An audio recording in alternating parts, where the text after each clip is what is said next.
Bonsoir à toutes et à tous. Bon, j'ai plus grand chose à dire en fait. Et en fait, je suis vraiment là pour débattre et discuter avec vous. Donc, je vais vraiment dire quelques mots. Je pense que la présentation vous a donné pas mal de portes d'entrée, que ce sont des questions qu'on se pose tous, qui sont même au cœur de nos réflexions et de notre quotidien. Quand on parle de l'anecdote que tu viens d'évoquer, je me dis, pourquoi pas finalement dans le secteur d'immigration de la librairie Charlemagne, pour la simple et bonne raison que je suis objectivement issu de l'immigration, alors une certaine forme d'immigration. Mon père est né à Constantine, en Algérie. Il est né français. Français parce que en 1873, merci. En 1873, un député français, Crémieux, a décidé d'imposer la nationalité française aux Juifs algériens. Il avait déjà d'ailleurs, quelques années auparavant, proposé, émis un décret qui permettait aux Juifs algériens de devenir français. Mais sur option cette fois. Et très peu avaient accepté ou avaient choisi cette option pour devenir français. Et donc, avec le décret Crémieux en 1873, tous les Juifs français algériens sont devenus français. Ce qui est assez particulier, hein, un décret qui, du fait de la confession ou de l'identité, on verra ce que veut dire juif, parce que c'est aussi... on va parler des mots, on va parler de leur sens, si vous le souhaitez, de ce que ça signifie, tous ces mots, parce que ce sont des mots qui créent des conflits aujourd'hui, y compris, peut-être même surtout, dans le camp progressiste, dans les gauches. Et d'ailleurs, l'actualité nous l'a rappelé depuis hier, puisque les gauches n'ont jamais été aussi clivées. Je pense qu'il y a quelque chose de la question des identités, et pas forcément une question identitaire, ce sont deux choses différentes, qui est à l'origine d'une partie de cette fracturation des gauches qui empêche toutes les gauches de se réunir à un moment où elles devraient être réunies, compte tenu des enjeux massifs, c'est-à-dire ce que vous avez vécu dans la région, l'arrivée possible de l'extrême droite en France, qui eux, ils ont une vision extrêmement simple de l'identité fictive. Hein. Ils ont une idée de ce qu'est être français, et qui ne correspond pas forcément du tout à la réalité du peuple français. Mais eux, ils ont une idée très simple, très claire, et ils essayent de l'opposer à nos valeurs qui sont radicalement différentes. Donc pour revenir sur mon père, il est né français, et il est parti en 62, comme la plupart des Français d'Algérie, au moment de l'indépendance algérienne, après la colonisation et après la décolonisation. Mais je viens d'une famille qui a probablement est issue d'une conversion, parce que la plupart des Juifs algériens sont soit berbères, soit arabes, et ont été convertis, ou se sont convertis à travers les âges. Donc on était vraiment algériens, purement algériens. Et moi je me définis, parce que je ne l'ai pas mis dans le livre, mais j'aurais pu me mettre aussi, il y a 3 petits points, il y a plusieurs identités, j'aurais pu mettre aussi maghrébin. Et il n'est qu'à me voir, ou à entendre mon nom de famille, qui n'est pas qu'un nom juif d'ailleurs, même s'il y a eu d'illustres avocates comme Gisèle Halimi qui ont porté ce nom, mais elles viennent de Tunisie, il y avait un H, il y a beaucoup d'Halimi, et il y a aussi des musulmans qui s'appellent Halimi, donc c'est pas un nom particulièrement juif. Ma mère, elle est née à Tunis, et elle n'est devenue française que beaucoup plus tardivement, quand elle est arrivée en France, alors qu'elle a dû quitter la Tunisie avec sa famille, parce que les 2 magasins de ses parents ont été brûlés au moment je crois que c'était la guerre de 67, de ma part, en Israël. Et donc il y a eu une conflictualité entre les Juifs tunisiens, qui étaient tunisiens, qui n'avaient pas la nationalité française, et les Tunisiens musulmans. Et donc il y a eu effectivement des épisodes d'antisémitisme importants à ce moment-là, liés à la situation dans la guerre israélo-arabe de 67. Donc voilà pour vous dire d'où je viens et pourquoi déjà, avant même de naître, j'avais une succession d'identités différentes. Et oui, je peux dire que je suis objectivement issu de l'immigration. Et c'est pour ça que ça ne me dérange pas particulièrement que ça figure. Alors, ça gêne parce qu'évidemment, on a eu cette projection de mettre dans la classe immigration tout ce qui concerne l'identité qui n'est pas une identité purement française telle que certains la voient aujourd'hui et celle qui est le narratif qui s'est imposé évidemment dans les médias et dans une grande partie de la classe politique. Pour finir là, parce que je me suis engagé et que je pourrais vous parler 6 heures, je suis avocat, donc il faut m'enlever le micro. Mais ce que je vous propose, objectivement, c'est de prendre le micro, de me poser des questions, peut-être sur la raison pour laquelle j'ai été amené à écrire ce bouquin. Je n'avais pas forcément envie de l'écrire, on m'a demandé de l'écrire. Dans quel contexte? Et le contexte, c'est évidemment celui de l'après 7 octobre, à savoir des assassinats à caractère terroriste. Moi, j'ai pas de difficulté à dire ce terme parce que ça a une signification. Si vous voulez, on peut parler des mots. J'ai pas de problème à les dire et à donner leur définition. Et alors que j'appartiens objectivement à une autre identité qui est une identité politique de gauche, voire de gauche radicale. J'ai même été classé à l'extrême gauche par beaucoup pendant très longtemps. Moins aujourd'hui. Mais c'est pas moi qui ai fait le pas, c'est juste qu'on me classe différemment parce que j'ai eu des prises de position après le 7 octobre qui ont déplu à certains de mes compagnons politiques. Pourquoi? Parce que j'ai tout simplement dit que les expressions et les discours qui avaient été tenus à l'occasion du 7 octobre, maintenant ça remonte, hein, ça fait plus d'1 an, donc on n'est plus dans le même contexte, mais c'est à cet endroit-là que j'ai commencé à m'exprimer et qu'on m'a demandé d'écrire le livre. J'ai considéré que certains discours n'étaient pas à la hauteur de ce qui s'était passé, qu'ils étaient inscrits dans une matrice idéologique qui n'avait pas pris conscience de la singularité du moment, et qu'il y a un moment où il faut faire une pause et se dire, tiens, on est d'abord représentant de valeurs humanistes. Et lorsque l'on voit un massacre, on dit, et on se pose sur le massacre. Et on exprime ce que cela signifie par rapport à nos valeurs humanistes. Et après, un autre massacre commence, celui des Palestiniens. Et on engage une autre réflexion. Et on s'exprime également avec les termes adéquats. Et on peut parler des termes. Donc voilà ce que je vous propose aujourd'hui. Il y a plein de mots que je me lance dans le débat. Juif, sioniste, antisioniste, antisémitisme. Génocide, si vous voulez, crime contre l'humanité, tout ce dont vous voulez parler, parce qu'il faut en parler. Et c'est le fait de ne pas en parler qui crée du clivage. Et c'est de comprendre ce qu'il y a derrière ces mots, et pourquoi est-ce que ça fracture à ce point notre camp à un moment où on doit être réunis. Bonsoir, et merci d'être venu. On entend là? Bon, moi j'ai lu le livre là peu de temps après la sortie. Alors j'ai quand même encore quelques souvenirs du livre. Et j'ai été personnellement très touché par l'authenticité. Je ne suis pas juif, je n'y peux rien. J'ai plutôt été élevé dans une famille chrétienne catholique, qui heureusement, n'était pas antisémite. Parce que je sais aussi que beaucoup de familles catholiques, malheureusement, sont antisémites. J'ai essayé de comprendre les déchirements qui étaient les vôtres, j'ai envie de dire les tiens, parce que je me sens comme une sympathie, voire même une empathie, vis-à-vis de toi, de ta façon d'être et des points cardinaux qui m'ont l'air de tenir ta vie debout, à défendre une certaine éthique universaliste et humaniste. Et c'est ça qui m'a touché. Parce que surmonter,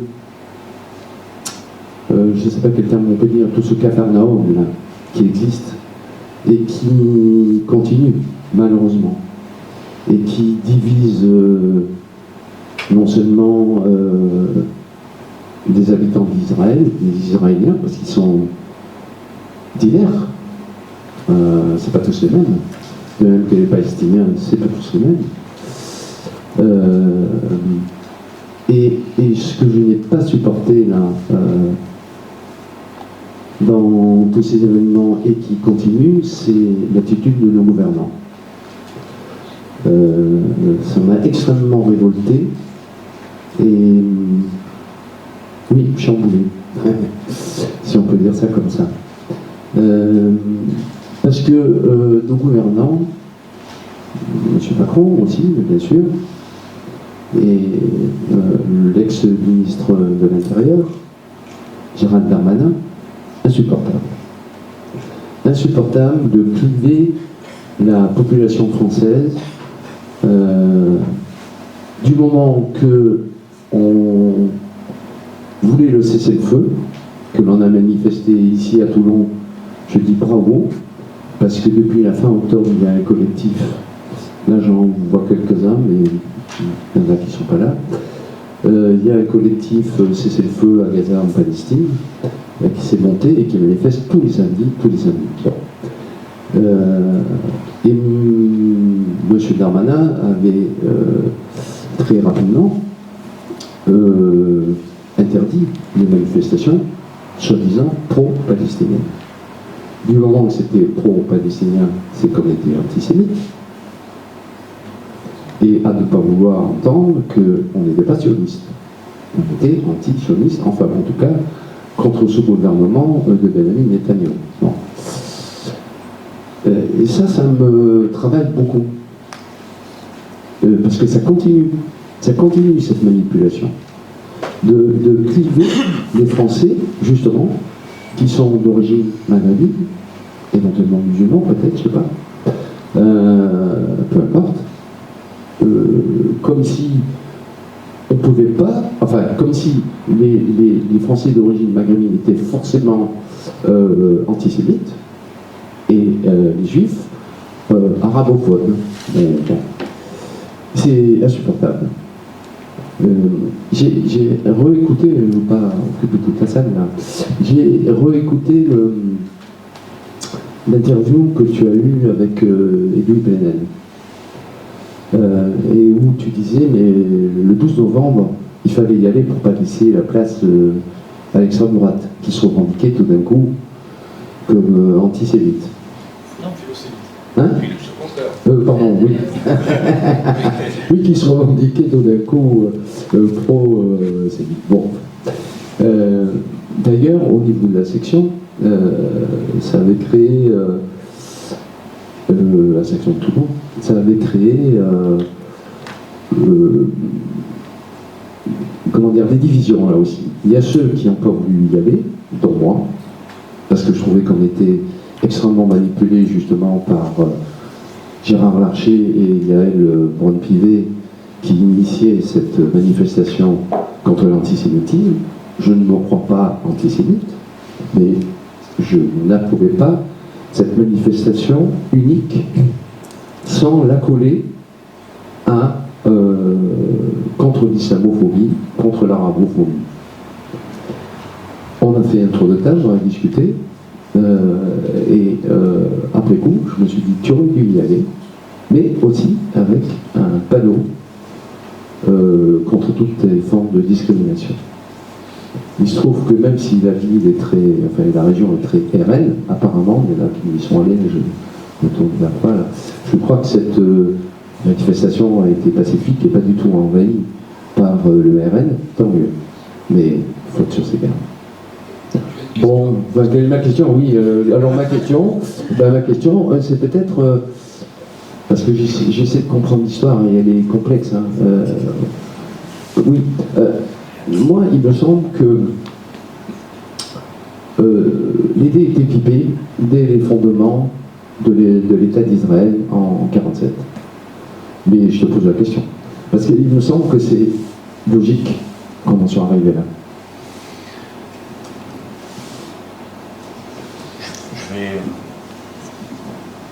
Je vais peut-être vous laisser d'abord poser votre question parce que ma réponse va être longue. Juste ma question, c'était comment on peut expliquer à d'autres personnes l'antisémitisme et l'antijudaïsme. Il y a beaucoup de personnes qui ont accusé la France insoumise de communautarisme ou d'antisémitisme. Est-ce que vous pensez que leur position elle a été raisonnable ou qu'au contraire c'était une stratégie électorale? Parce qu'on ne peut pas comprendre tout ce qui se passe aujourd'hui et tout ce qui s'est passé après le 7 octobre, pendant les élections européennes, lors de la manifestation du 12 novembre que vous avez évoquée, sans évoquer la question que vous me posez, madame, sur l'antisémitisme, et avant même ça, sur l'antijudaïsme ou la judéophobie, parce que moi je considère que l'antisémitisme, ou avant même l'antisémitisme, la judéophobie, est la matrice, je dis bien que c'est pas la matrice de tous les racismes. En tout cas, en Occident. Parce que ce sont des histoires différentes. Et l'antisémitisme est né en Europe. Et avant l'antisémitisme, on parlait plutôt de judéophobie, puisque la haine à l'égard des juifs, et je vais faire déjà une petite pause pour savoir ce que signifie être juif. Il y a beaucoup de gens, quand je parle de ça, me disent c'est une religion. Est-ce qu'il y a certaines personnes dans la salle qui pensent que c'est une religion? Judaïsme. Oui, mais la plupart des gens avec qui je parle, quand ils entendent juif, ils entendent religion. Et ils ne voient rien d'autre. Et ils ne comprennent pas qu'il y a eu une sécularisation du judaïsme lui-même, en fait, qui est particulier. Et que juif, aujourd'hui, ça n'est pas qu'une religion. On peut être juif sans croire en Dieu, ce qui est mon cas. Je suis athée. Et pourtant, je suis juif. Ce qui a l'air paradoxal, et pas du tout. Je me sens juif, c'est mon identité, parce que quand j'étais petit, on m'a dit que j'étais juif, j'allumais avec ma mère la lumière de Shabbat, je faisais les prières, j'allais à la synagogue avec mon grand-père et avec mon père, je suis même allé dans une école religieuse pendant très très longtemps où j'étudiais la Torah tous les matins. Et donc voilà, j'ai construit mon identité juive, d'abord dans la religion, et puis pas que, parce qu'après, je me suis posé la question, est-ce que je crois en Dieu ou pas? Et je me suis dit, à 18 ans, je ne crois pas en Dieu. Et pourtant, j'ai continué à me dire juif, je n'ai pas abandonné cette identité. Comme la plupart des juifs, à travers l'histoire récente, et comme ceux, par exemple, qui, en Europe de l'Est, avant la Seconde Guerre mondiale, en France aussi, en Allemagne, se savaient plus ou moins juifs parce qu'ils avaient des parents juifs ou des arrière-grands-parents juifs, mais n'avaient aucun lien véritable avec la religion, ne pratiquaient pas, ne croyaient pas, etc. Donc aujourd'hui on parle aussi de judéité.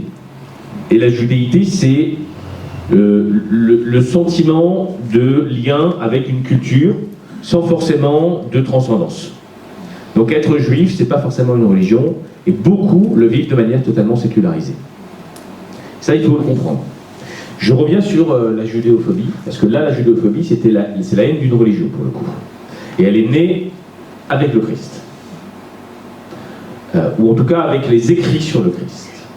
Et avec la mort du Christ, avec les évangiles, où il a commencé à naître dans la doctrine chrétienne, une aversion profonde et même un axe fondamental de la doctrine chrétienne sur les Juifs qui étaient ceux qui avaient trahi Jésus d'abord, qui est aussi Dieu, et donc la Sainte Trinité. Donc les Juifs sont devenus, alors même que Jésus était juif, en tout cas dans les écrits, le peuple déicide. Et ceux qui n'avaient pas accepté la nouvelle parole. Et donc évidemment, il y a eu une histoire de la judéophobie qui est née dans la doctrine chrétienne. Et l'on a eu, à travers les siècles, des massacres, des persécutions, puisque la chrétienté en Europe est devenue majoritaire. Et l'on a eu l'Inquisition, par exemple, la Sainte Inquisition, en Espagne, ou au Portugal, massivement, avec Isabelle la catholique, qui a imposé aux Juifs de se convertir ou quelquefois d'être brûlés ou d'être bannis. Et on a d'ailleurs quelques marades encore en Espagne ou au Portugal qui ont caché l'expression de leur religion, et certains ne savent même pas pourquoi ils allument des bougies à l'époque de Hanouka, mais ils le font quand même parce que c'est une tradition et ils ne savent même pas ce que veut dire le mot juif. Donc voilà, ça c'est... Et puis en France aussi. Et en fait, tout ce qui s'est passé en France, il faut bien comprendre que être juif, ça dépend de l'endroit où on vit. C'est-à-dire qu'il y a des cultures juives différentes selon les pays et selon les régions du monde. Le judaïsme français n'a strictement rien à voir avec le judaïsme américain. Pourquoi ? Parce qu'on a des modèles de coexistence qui sont différents.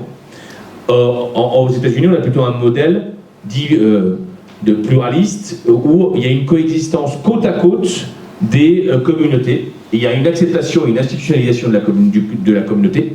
Et donc, les Juifs ont pu exprimer librement leur judaïsme à part entière. Et il y a un judaïsme d'ailleurs libéral qui est né aux États-Unis, ce qui expliquera d'ailleurs beaucoup plus tard que le lien avec Israël ne va pas être le même. C'est très important, cet endroit-là. Le fait que ces cultures ne sont le judaïsme américain n'est pas le même que le judaïsme français ou que d'autres judaïsmes. Le lien avec Israël ne s'est pas construit de la même manière que pour les Juifs français et pour le judaïsme français. Les Juifs français, c'est une autre histoire. C'est aussi une histoire de persécution. À travers le Moyen-Âge déjà, puisqu'il y a toujours eu des Juifs en France. Dans la région de la Rhénanie, beaucoup. Dans le sud, pas très loin de chez vous, il y avait des foyers. On appelait ça des nations d'ailleurs. Des nations juives. C'était des communautés, mais on appelait des nations. Et puis il y a eu les rois, au fur et à mesure, puisque les Juifs avaient un statut particulier, ils étaient discriminés. Ils devaient porter la rouelle. Ils n'avaient pas le droit d'exercer tous les métiers. Certains métiers leur étaient autorisés, ceux que les chrétiens ou les catholiques n'avaient pas le droit d'exercer, et notamment le prêt d'argent, l'usure. Et d'ailleurs, comment dirais-je, l'imagerie antisémite et judéophobe, d'abord judéophobe puis antisémite, est aussi née de cela. Le juif avide, le juif et l'argent, le juif avare, tout ça, c'est né en fait de l'imagerie qui est liée à l'impossibilité pour les juifs d'exercer d'autres métiers que celui de l'argent. Et ils prêtaient au roi. Et d'ailleurs, vous avez des rues, dans le sud beaucoup, des rues de la juiverie, dans tous les pays d'ailleurs, j'en ai vu même récemment au Portugal, la rue de la Juderia en Espagne. Pourquoi ? Et c'est une rue qui est toujours pas très loin du palais. À Avignon, à côté du palais des papes, vous avez une rue de la juiverie. C'est les rues où pouvaient vivre, c'était le ghetto, où pouvaient vivre les juifs, et pas très loin du roi, parce que c'est eux qui prêtaient l'argent au roi, notamment pour aller guerroyer, parce qu'on avait besoin d'argent. Mais quand le roi n'avait pas besoin d'argent, il virait et il expulsait les juifs. Tous. Donc ils partaient, souvent quelquefois en Allemagne, et puis finalement il avait besoin d'eux, il les faisait revenir, parce qu'il avait besoin d'argent pour mener une campagne militaire, et ainsi de suite. Voilà au Moyen-Âge. Et puis on a la Révolution française. Je vais aller un peu plus vite maintenant, parce que sinon, dans 3 heures, on y est encore. Mais il y a la Révolution française qui est un moment extrêmement important du lien des Juifs avec la nation, celle qui apparaît, la République également au moment de la Révolution française, parce qu'on va leur dire, vous allez être, il y a eu une grande discussion au moment de la Révolution française, avec notamment Clermont-Tonnerre et bien d'autres députés qui discutaient de savoir si les Juifs pouvaient devenir des citoyens français comme les autres à part entière, à un moment où la citoyenneté apparaissait. Et ils se sont dit oui, mais à la seule condition qu'ils renoncent à leur singularité. En tout cas, qu'ils ne l'expriment pas sur la voie publique. Ça fait déjà penser à des débats que nous pouvons avoir aujourd'hui sur la vision de la laïcité. Il ne s'agissait pas encore de laïcité à l'époque. Mais voilà, il fallait prioriser l'identité nationale française, celle qui était en construction, sur sa citoyenneté, sur sa nation juive, et donc sur l'expression culturelle ou culturelle. C'est très important parce que c'est là que ça s'est construit. Parce qu'on a dit aux Juifs, vous ne pouvez être citoyens comme les autres si vous priorisez vos identités. doit y avoir une hiérarchie des identités. Et en réalité, dans l'histoire qui s'en est suivie, là je vais aller beaucoup plus vite, et je pense notamment à celle qui a vu naître la Ligue des droits de l'homme, c'est-à-dire l'affaire Dreyfus. À un moment, pour ceux qui ne le savent pas, la Ligue des droits de l'homme est née au moment du procès Zola, procès d'assises, pour son J'accuse. Plusieurs personnes se sont levées et ont dit il faut faire quelque chose contre cet antisémitisme, contre cette anti-république, puisque c'était la réaction qui était là, et la France était fièrement antisémite. Et c'était un antisémitisme, puisque la différence entre la judéophobie et l'antisémitisme, c'est le côté politique. D'ailleurs, pour vous dire, et pour vous donner l'origine du mot antisémitisme, parce que peu de ça, moi-même, je ne le savais pas avant d'écrire ce livre. C'est un député d'extrême gauche allemand, Wilhelm Marr, qui a créé le mot antisémitismus en Allemagne, parce qu'il était profondément antisémite d'ailleurs, c'est lui qui a créé ce mot-là, et qu'il voulait que les Juifs ne soient plus en Europe, qu'ils aillent d'ailleurs à Sion. C'est déjà une idée qui apparaissait plutôt chez les antisémites d'ailleurs. Il a créé la Ligue antisémite. Et vous voyez que l'antisémitisme, déjà, il n'est pas forcément à l'extrême droite uniquement, il naît et aussi à gauche, voire à l'extrême gauche. Donc, dire que l'antisémitisme, que nos camps politiques, historiquement tout au moins, aujourd'hui peut-être qu'il n'y a plus rien, on va y venir, mais qu'historiquement l'antisémitisme est forcément d'extrême droite, c'est une erreur. Et d'ailleurs, Jean Jaurès lui-même, au moment de l'affaire Dreyfus, n'était pas Dreyfusard. Il était anti-Dreyfusard, parce qu'il considérait que Rothschild, parce qu'il considérait que, et c'était déjà Rothschild à l'époque, les banquiers juifs, et évidemment la classe bourgeoise. Et donc, c'était une classe qui était opposée aux prolétaires. Et puis, Dreyfus, il a rencontré des Dreyfusards, et notamment des ligueurs. Et Blum, et d'autres, pardon, Jaurès. Et il a compris son erreur. Et il est devenu profondément Dreyfusard. Comme quoi, c'est pas une stigmate, c'est pas quelque chose qui ne peut pas disparaître, un regard qui peut être antisémite. C'est quelque chose qui relève de la pensée et qui peut se transformer, notamment dans l'action, quand on comprend ces erreurs de pensée et de rationalité. Et donc, l'affaire Dreyfus, c'est ce moment où on a dit aux Juifs, eh ben, vous êtes assimilés. Dreyfus, il n'avait pas beaucoup de liens avec sa judéité, avec son judaïsme, pratiquement aucun. C'est tous ces Juifs d'État qui ont pu le devenir très difficilement. Et lui dans l'armée en plus. Et on lui a dit, ah oui, mais attention, en fait, vous êtes français, mais vous êtes d'abord juif. Comme à tous les juifs, d'ailleurs. Et on leur a rappelé que on leur avait donné la citoyenneté, mais on les a rappelés à leur essence juive, d'abord. Et donc, à cette discrimination profonde qui existait dans la société, y compris dans la République française, y compris au sein des valeurs universalistes. Donc, juste pour vous dire que c'est une longue construction, la question de l'antisémitisme. Et en revanche, pour finir sur cette question, quand on parle aujourd'hui, quand des gens comme Pierre-Henri Taguieff parlent aujourd'hui du nouvel antisémitisme, il y a quelque chose d'assez pervers dans cette expression, qui consiste à considérer que tous les antisémitismes anciens, celui de l'extrême droite, celui de l'antisémitisme catholique, tout l'antisémitisme qui a fait la France, et Vichy, évidemment, aurait disparu, que la France ne serait plus antisémite, qu'il n'y aurait plus de judéophobie et d'antisémitisme accumulé, et qu'aujourd'hui, le seul antisémitisme émanerait des quartiers populaires ou de la population arabo-musulmane. Puisque c'est ça l'idée du nouvel antisémitisme, et qui s'allierait avec la gauche et l'extrême gauche pour créer cet islamo-gauchisme antisémite. Et pourtant, c'est le narratif, aujourd'hui, qui est devenu majoritaire dans toutes les strates de la politique, et qui est opposé en permanence au camp des gauches.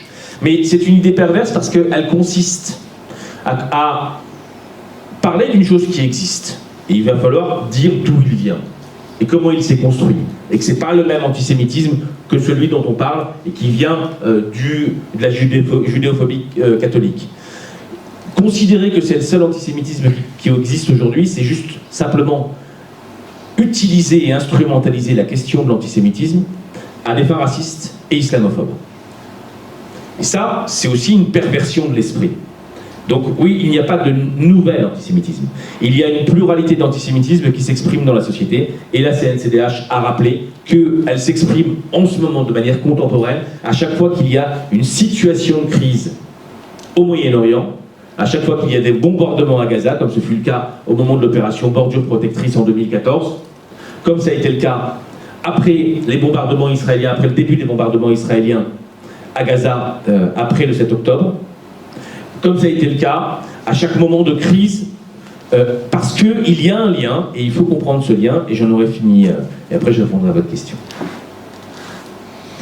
Il faut comprendre ce lien des Juifs français avec Israël. Considérer d'abord que les Juifs, ce n'est qu'une religion, et qu'on peut distinguer objectivement, comme s'il y avait une imperméabilité, un mur entre les Juifs et Israël, c'est une erreur. C'est une erreur, et c'est de la théorie pure. Parce que c'est pas comme ça que se forgent les liens et les identités. Et je vais vous parler de mon expérience propre. Je suis né juif, en tout cas je le suis devenu. Je suis né juif selon la religion, comme moi, puisque j'ai une mère juive, et selon la religion, le judaïsme se transmet par la mère. Ensuite, mes parents m'ont mis dans un organisme, un mouvement de jeunesse. J'ai été dans une école juive, hein, et mes parents m'ont mis dans un mouvement de jeunesse qui s'appelait la Boline Dror. Je ne sais pas si certains connaissent ce mouvement de jeunesse.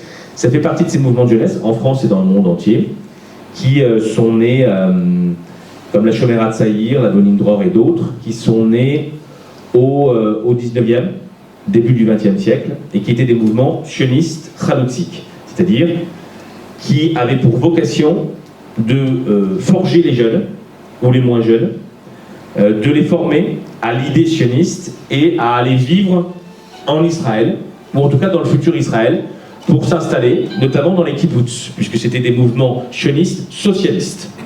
Donc c'est là-dedans que moi j'ai évolué dans ma jeunesse, que j'ai découvert d'ailleurs le socialisme, parce que mes parents n'étaient pas particulièrement de gauche. Donc j'ai découvert le socialisme à travers le sionisme, ce qui est assez particulier, mais oui, les premiers mouvements sionistes étaient plutôt socialistes. Il n'y avait pas que des mouvements sionistes socialistes, mais c'était... Le sioniste, pour en parler, parce que la question se pose évidemment, mais peut-être que j'y répondrai après, parce qu'il y aura trop de choses sinon. Et donc j'ai évolué là-dedans, et mon avenir, c'était d'aller vivre en Israël et de devenir un juif non plus français, mais un juif israélien. Et j'ai passé une grande partie de ma vie en Israël, pour la simple et bonne raison que mes parents y allaient, que j'avais une grande partie de ma famille qui était venue du même endroit, c'est-à-dire d'Algérie ou de Tunisie, et qui eux n'étaient pas allés en France, mais avaient été partis directement en Israël. Donc on allait voir les cousins, la famille, et donc on passait nos vacances là-bas.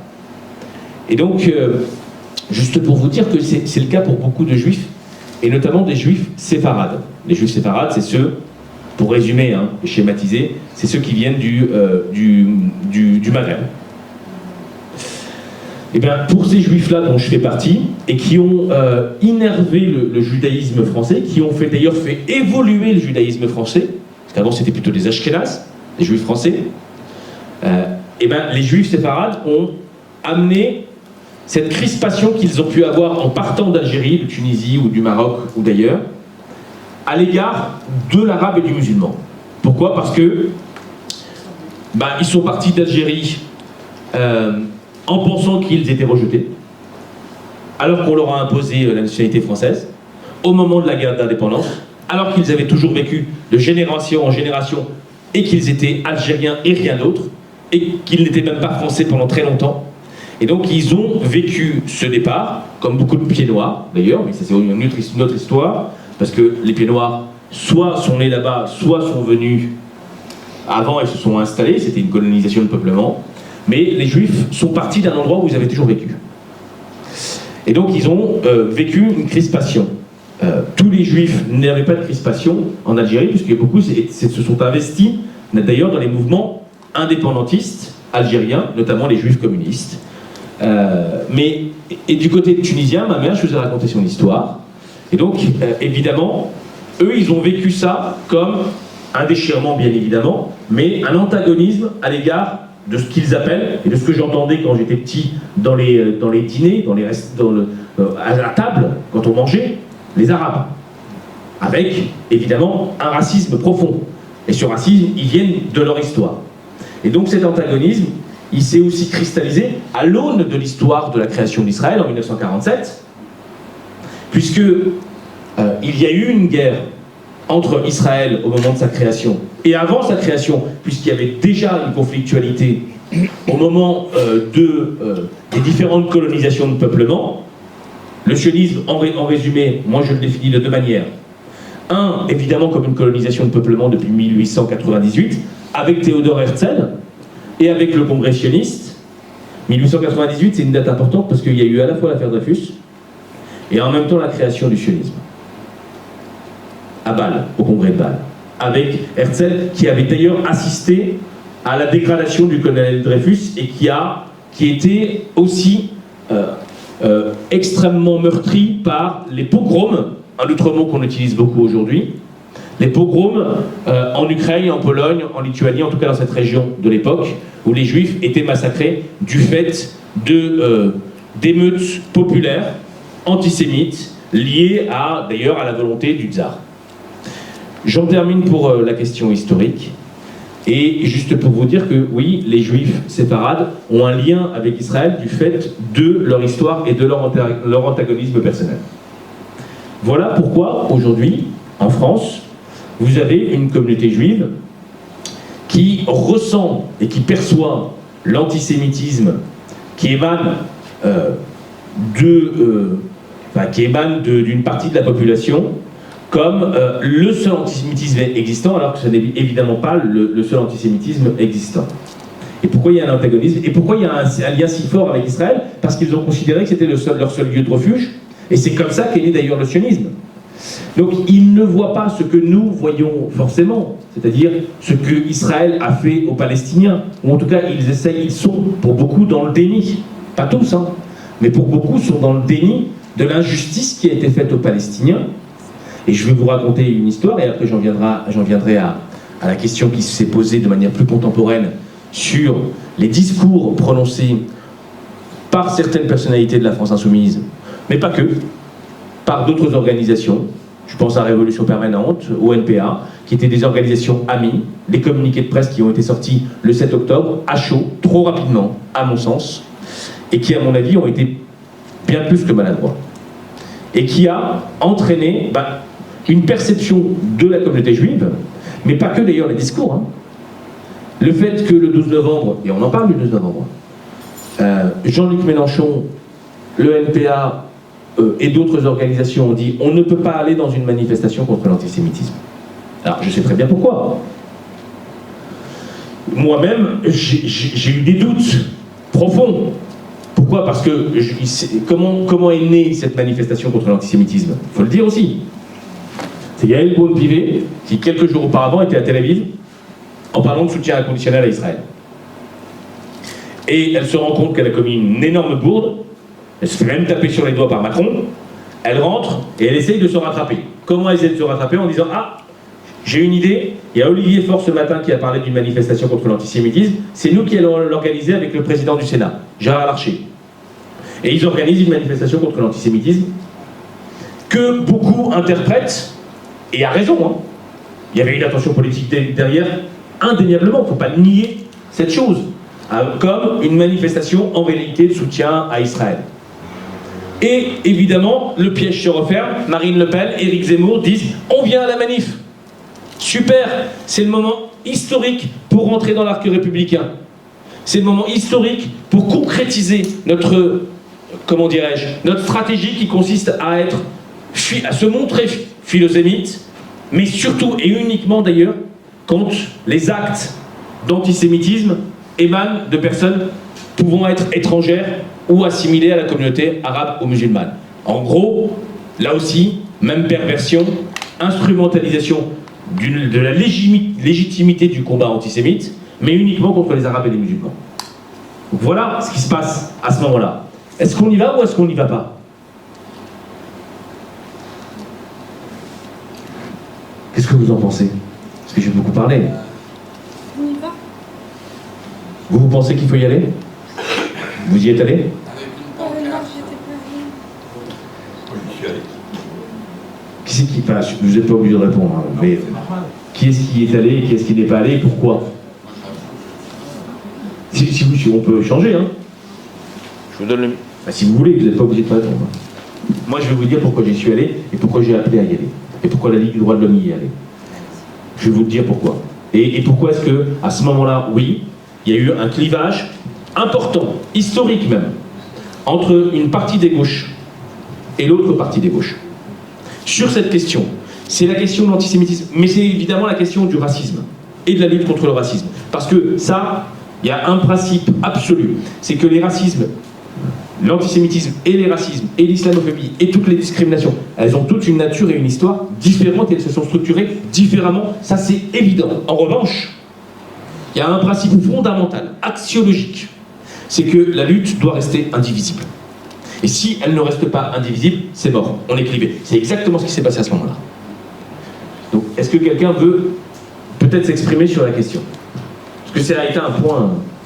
Moi, je pense qu'il ne fallait pas y aller en vérité, et tout simplement parce que ça a été un outil très fort dans la diabolisation du Rassemblement national, enfin du FN, appelons-le comme il est, hein, puisqu'il a été fondé par des anciens de la division Charlemagne, hein, si on s'attache à l'histoire de ce parti. Et ici, dans notre région, hein, pour aller un peu au-delà du Var, mais rester quand même assez proche, à Nice, on a eu sur la tribune Philippe Vardon, qui était le responsable du bloc identitaire, le fondateur même du bloc identitaire, chanteur de Fraction Hexagone, adepte du bras tendu, un mec qui a eu des crampes au bras pendant plus de 20 ans de sa vie, là, d'un seul coup, il devient la personne qui va manifester contre l'antisémitisme, et on doit donner un brevet de respectabilité à des gens comme ça. Ces gens-là, on les dégage par la force. Et alors, je sais, j'ai lu déjà pourquoi tu y étais allé à Paris, etc. Sauf que on ne peut pas les dégager par la violence, ces gens-là. Moi, je ne le crois pas. Après, c'est mon avis personnel, et je ne demande pas à tout le monde de le partager. Mais l'histoire montre que quand même, face à des fascistes organisés, habitués au combat, on ne peut pas se faire un style. C'est pas possible, ça ne marche pas, d'autant plus qu'aujourd'hui ils sont protégés par la police, de manière claire et évidente, puisque l'État en plus aujourd'hui a quelque chose à gagner à la présence de l'extrême droite, sinon Macron n'aurait pas été au pouvoir, etc. etc. On connaît très bien cette historique. Donc moi je pense très clairement que y mettre les pieds, c'est malheureusement participer, qu'on le veuille ou non, d'un outil de diabolisation du RN et de l'extrême droite, la plus antisémite qui soit, parce que Philippe Vardon, s'il n'est pas antisémite, je ne sais pas qui il est en fait, enfin, à un moment donné, voilà. Il y a quelqu'un d'autre qui veut s'exprimer sur la question? Quelqu'un va intervenir encore sur cette question? Là-bas. Oui.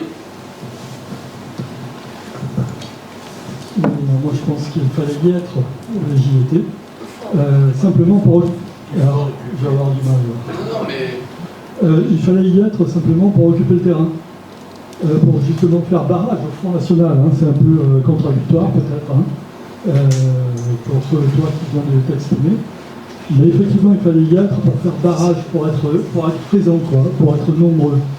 Si on n'y était pas allé, peut-être qu'on les aurait encore beaucoup plus vus.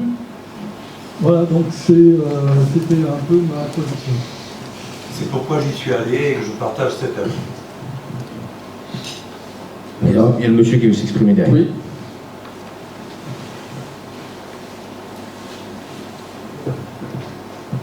J'aimerais juste dire par rapport à la position médiatique qu'on entend partout aujourd'hui, qui revient d'ailleurs un peu partout dans beaucoup de strates et classes sociales, qui aujourd'hui, comme une rengaine commune répétée en permanence, c'est qu'aujourd'hui l'extrême droite n'est plus antisémite et l'extrême gauche l'est.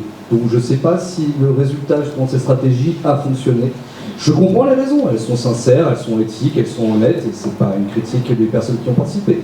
Je parle juste de un an après. Maintenant, on va dire qu'à part le PS, tout le monde au NFP est plus ou moins antisémite, et encore la moitié du PS va être considéré comme antisémite dans les plateaux télé. Je dis pas qu'ils ont raison, mais c'est juste que c'est la source d'information principale de la population pour rapport au projet politique. Et donc voilà, quoi. Ouais, moi je crois qu'il faut arrêter d'en vouloir aux médias, et je pense que si on ne donnait pas le bâton pour se faire battre, ça n'arriverait pas. Vraiment, hein. Évidemment qu'il y a des narratifs qui se construisent. On y participe aussi à ces narratifs, à des contre-narratifs. La question c'est sur quoi ils sont construits.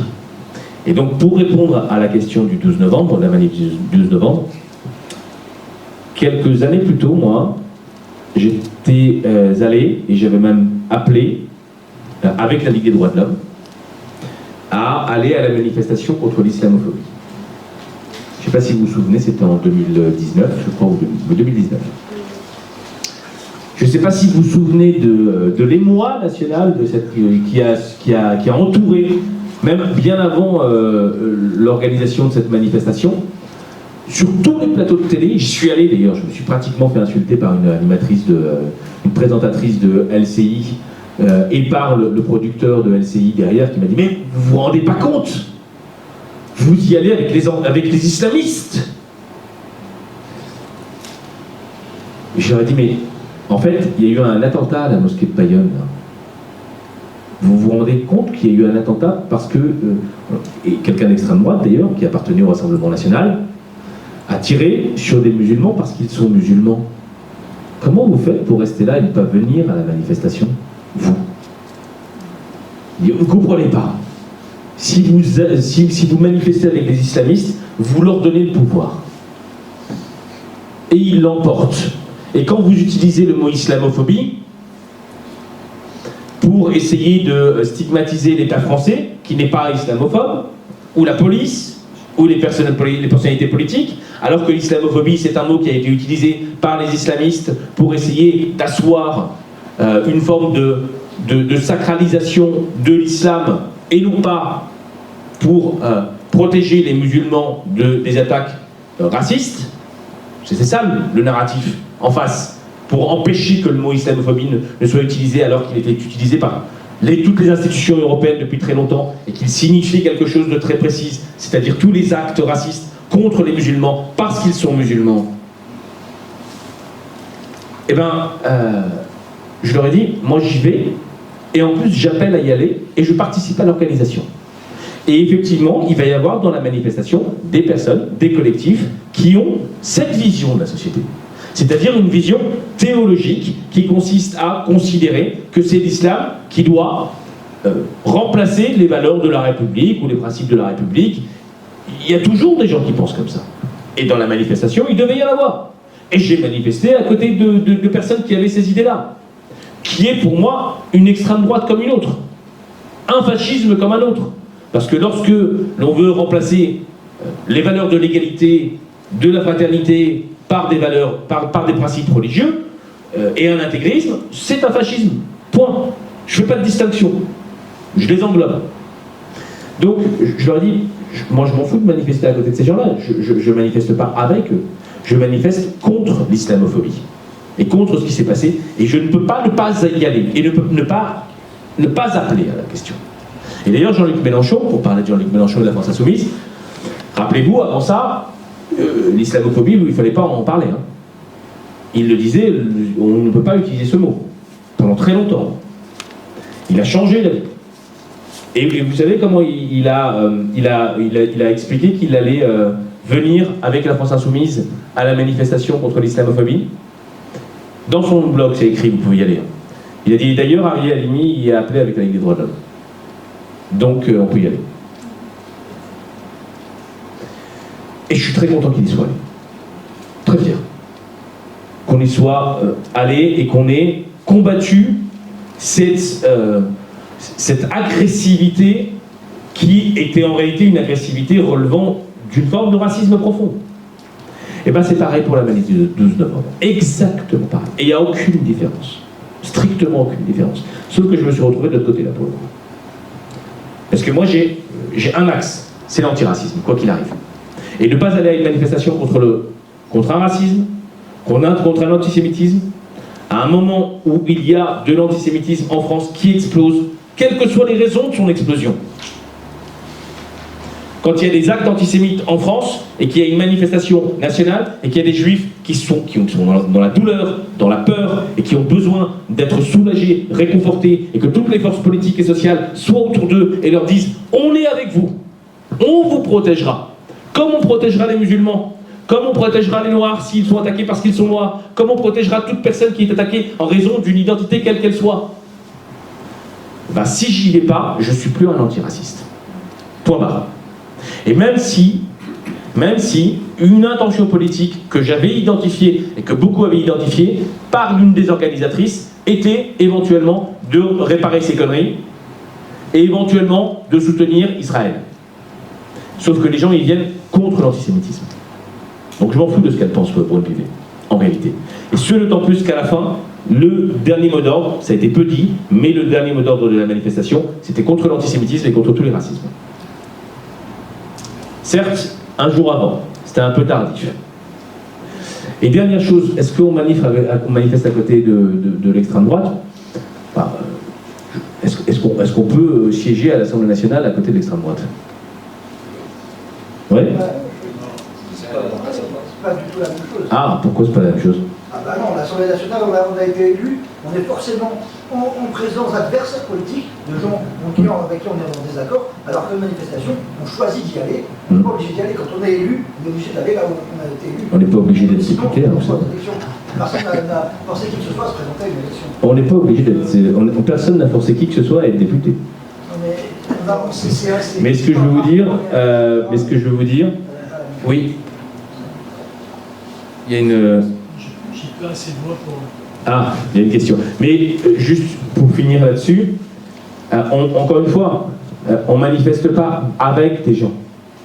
On manifeste contre ou pour un mot d'ordre. Et vienne qui veut dans une manifestation. Et moi, le choix que j'ai fait ce jour-là, parce qu'en revanche, il y avait une symbolique contre laquelle je me suis toujours battu. Et j'ai été à Assas. Et j'ai combattu les Gudards, les Vardon & Co. Parce que juif. Vous savez c'était quoi le mot d'ordre des Gudards à Assas? Le slogan qu'ils chantaient et qu'ils écrivaient partout. À Assas comme à Gaza, intifada. C'est assez fou hein, comme histoire. Parce que les Gudards, c'est des anards d'extrême droite. Et oui, ils avaient fait le choix, pour résumer, hein, les identitaires aussi, mais il y a eu une évolution. On est dans mais l'affiliation classique oui. de la théorie nazie, etc. Enfin, j'entends, mais ce que je veux vous dire, c'est que voilà. ils étaient tellement antisémites qu'ils revendiquaient le conflit israélo-palestinien en prenant le choix d'être du côté des Palestiniens parce qu'ils pouvaient éventuellement détruire tous les Juifs. Juste pour vous dire ça.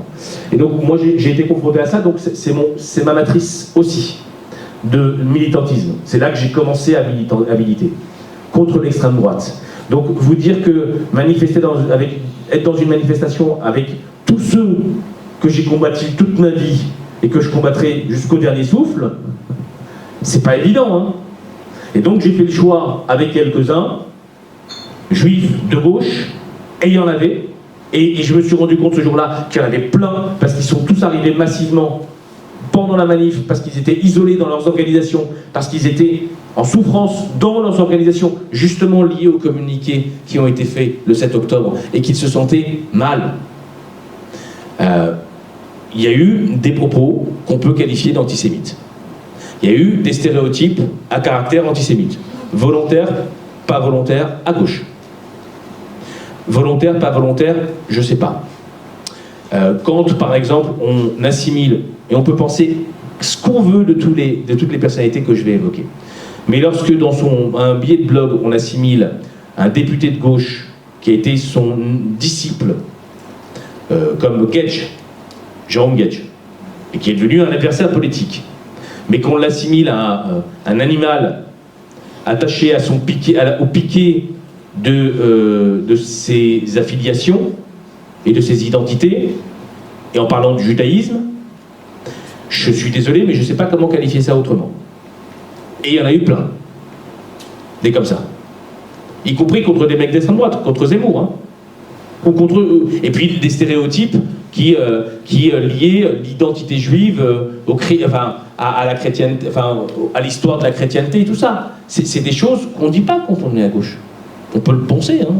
Mais c'est des choses qui font évidemment référence à un imaginaire ou à des stéréotypes à caractère antisémite, objectivement.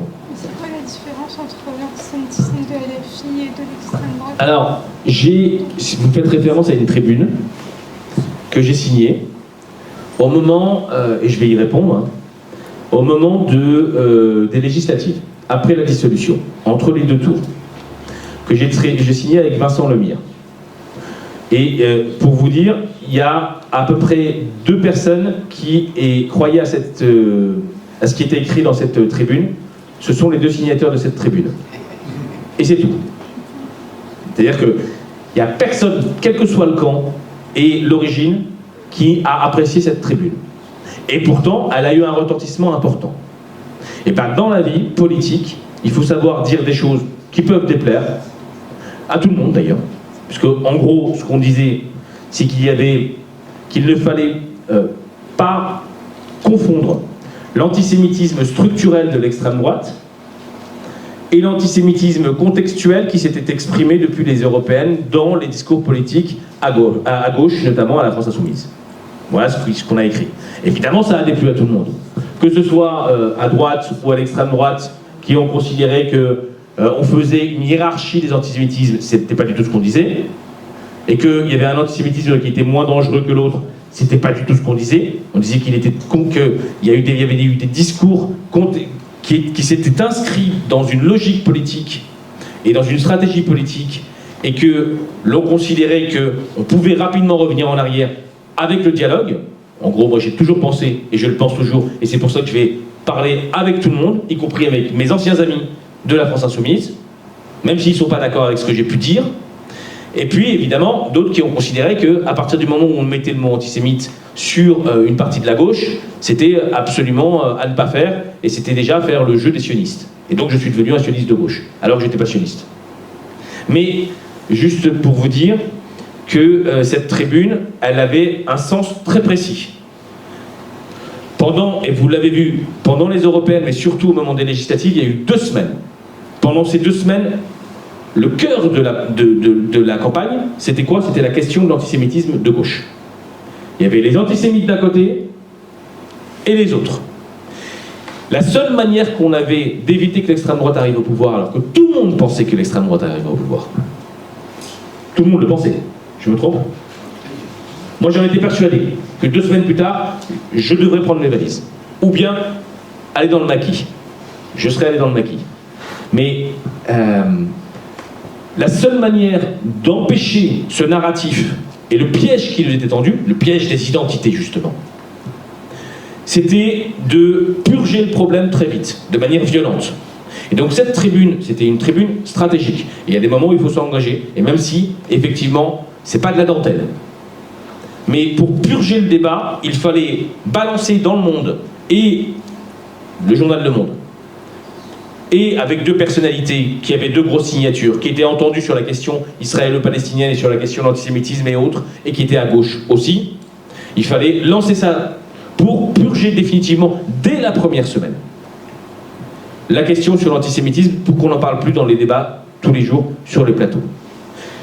Je pense que ça a fonctionné. Je pense que ça a fonctionné. Après, on s'en a pris plein la gueule. Mais je m'en fous un peu. Pourquoi? Parce qu'à la fin, peut-être que ça a contribué à ce que l'extrême droite ne soit pas au pouvoir. Et il n'y a que ça qui m'intéresse. Pour l'instant. Reconstruire, c'est autre chose. Voilà. Il y a beaucoup de gens. Sur la question de savoir pourquoi la Ligue, qui a été très attaquée à l'époque, je me souviens, on défilait avec Martinez et quelques autres dans les rues de Paris, et pour répondre aux camarades, n'inversons pas les rôles, c'est nous qui sommes minoritaires aujourd'hui, et c'est pas parce que nous avons défilé avec l'extrême droite qu'on les valide ou qu'on les cautionne. Ils n'ont plus besoin ou n'ont pas besoin de ça, ils sont quelque part majoritaires, en tout cas dans l'opinion. Et le fait, laisse-moi finir s'il te plaît, et le fait d'y aller, c'est pas leur laisser le terrain. À un moment, c'est comme pour le vocabulaire, la nation, l'identité française, etc. Moi, je la revendique. Pas sur les mêmes bases qu'eux, évidemment, sur des bases totalement différentes, mais je suis pour ni leur laisser le vocabulaire, ni le terrain. Et je pense que pour moi, ça suffit éventuellement à y aller, parce qu'on ne cautionne rien, soyons lucides. C'est nous qui sommes minoritaires, c'est plus eux. Donc on a inversé les rôles, ça veut dire qu'à un moment, on n'a pas fait notre boulot depuis 40 ans, qu'il aurait peut-être fallu le faire. Je n'ai pas la solution aujourd'hui non plus, mais on n'a peut-être pas suffisamment bien fait notre boulot pour que ces gens-là restent ultra minoritaires. Aujourd'hui, ils sont aux portes du pouvoir, donc il ne faut pas leur laisser une once de terrain, ni sur le plan du vocabulaire, ni sur le terrain. Peut-être quelqu'un qui n'a pas encore... Peut-être quelqu'un d'autre, et s'il n'y a personne d'autre... Oui. Là, madame. Si ça ne te dérange pas. Merci. Bonsoir. Bonsoir. Moi, je me demande vraiment pourquoi on continue à confondre Netanyahou et le peuple juif. C'est quand même tellement simple. C'est quand même tellement simple de se dire qu'il ne faut pas assimiler le peuple juif à ce régime absolument désastreux. Et peut-être que c'est ça aussi qui prétexte à laisser aller l'antisémitisme, parce que j'ai l'impression que dans ce conflit, ça tombe mal, quoi. Les Juifs et les Arabes, tous dehors, ça tombe très bien, quoi. Ça tombe très bien, on est débarrassé de deux peuples dont on n'a rien à foutre, à droite. Et je trouve que ce qui me questionne en ce moment vraiment, c'est la non-solidarité des pays arabes. Parce que quand on voit, moi je suis vraiment en relation avec beaucoup d'Algériens de gauche qui sont extrêmement dérangés par la position, bien sûr, du gouvernement algérien, mais il y a aussi l'Égypte, mais il y a aussi... Et on se dit que à ce moment-là, peut-être que sous prétexte que on ne souhaite pas que l'Israël gagne du terrain, enfin Israël, Netanyahou gagne du terrain dans le Moyen-Orient, ce qui est peut-être la vraie raison de ce conflit, pour moi, c'est de maîtriser complètement le Moyen-Orient et de récupérer cette partie du monde qui souhaite maîtriser. Peut-être que c'est pour ça, mais c'est la question que je voulais te poser. Quel est ton avis par rapport à cette absence d'engagement des peuples arabes qui devraient être solidaires, notamment les voisins, notamment? Alors, les peuples ou les pays ou les États arabes comme l'Arabie Saoudite, comme le Maroc, qui a... le 7 octobre, c'est un acte terroriste visant des civils notamment, beaucoup de civils. Moi je pense qu'il y a eu aussi des actes qu'on peut qualifier d'antisémites quand on entend les vidéos, parce que il y a eu une volonté de tout filmer, de diffuser et de montrer l'horreur, et on entend Yud, juif, j'ai tué des juifs, maman. Donc il y avait quelque chose évidemment d'antisémite dans ces massacres, profondément.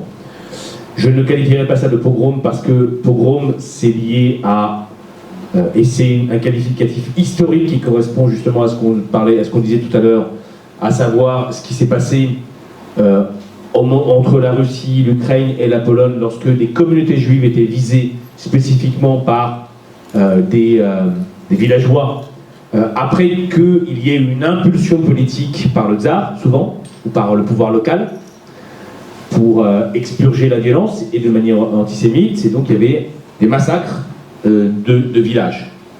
Donc c'est pas la même chose. C'est pas le même contexte. Ils étaient minoritaires les juifs à cette époque-là. Donc je pense pas qu'on puisse... Et puis chaque mot a son sens. Pourquoi je parle de ça? Parce que ce jour-là, le Hamas et le djihad islamique sont venus faire ça aussi, notamment, pour mettre un terme ou essayer d'empêcher les accords d'Abraham. Accords d'Abraham qui étaient des accords de normalisation de l'État d'Israël avec les Émirats arabes, avec le Qatar, avec pas mal de pays, qui étaient des soutiens traditionnels de la cause palestinienne. Et du financement d'ailleurs. Donc, pourquoi et qu'est-ce qui se passe? Je pense qu'on ne peut plus penser comme il y a 50 ans. Oui, on est toujours dans un rapport géopolitique de bloc. Hein. Et d'ailleurs, je pense personnellement, mais bon, je me trompe peut-être dans mon analyse, je ne suis pas géopoliticien, hein, mais je pense que si le Hamas a pu faire ça ce jour-là, c'est parce qu'il a eu l'autorisation de l'Iran, et éventuellement du Hezbollah, et que si l'Iran a autorisé ça, c'est que la Russie l'a autorisé. Pourquoi? Parce qu'il y avait un autre conflit en même temps, au même moment, entre la Russie et l'Ukraine, et qui avait besoin de déporter l'attention. Beaucoup d'études géopolitiques analysent le 7 octobre comme une volonté de la Russie de laisser faire les choses pour qu'on regarde ailleurs par rapport à ce qui se passait avec l'Ukraine. Donc oui, on est toujours dans une logique de bloc, une guerre froide qui n'est plus vraiment froide, parce qu'elle est chaude à cet endroit-là. C'est toujours deux impérialismes qui se font face. L'impérialisme américain qui a ses intérêts dans le proxy israélien, au Moyen-Orient, et l'impérialisme russe, anciennement soviétique, qui a ses proxys avec l'Iran, le Hezbollah et le Hamas. Voilà. Et donc ce ne sont ni les Russes ni les Américains qui se tuent, ce sont les populations locales. Donc le problème, c'est qu'on n'est plus du tout dans... Il y a à une époque, celle avec laquelle on pense encore, et celle qui résulte d'ailleurs de la matrice idéologique dont beaucoup, que moi j'ai découvert quand j'ai découvert les gauches, le marxisme, le communisme, le NPA, et toutes les lectures, et toutes les lectures et les grilles de lecture différentes que chacun pouvait avoir. Et moi, je n'ai pas participé à ça, donc je l'ai découverte sur le tard. Mais cette lecture qui résulte de l'histoire également, et notamment des décolonisations, et du panarabisme, à ce moment-là, avec Nasser, avec les pays arabes, et qui ont d'ailleurs conduit à la conflictualité entre les pays arabes et au soutien aux Palestiniens contre Israël, qui était considéré comme le pion américain dans la région, et qui empêchait, qui était aussi un résultant colonial, la résultant du mandat et du protectorat britannique, issu de lui-même d'un mandat donné par la SDN. Donc, juste pour vous dire que cette lecture, elle n'existe plus. Et donc, penser que les pays arabes autour doivent ou devraient et ne pas comprendre pourquoi ils ne soutiennent plus les Palestiniens, c'est ne pas considérer la logique économique et régionale, qui a pris le pas totalement sur la logique décoloniale et la solidarité qui pouvait exister dans ce mouvement idéologique que beaucoup ici ont connu et qui a matricé nos réflexions. Voilà, c'est plus du tout ça. Il y a toujours des blocs, mais il n'y a plus le bloc décolonial et le bloc panarabique. C'est fini. Donc voilà pourquoi... et puis l'idée simplement de dire, s'ils sont arabes, les arabes devraient les soutenir, moi déjà en soi ça me gêne. On doit les soutenir parce que...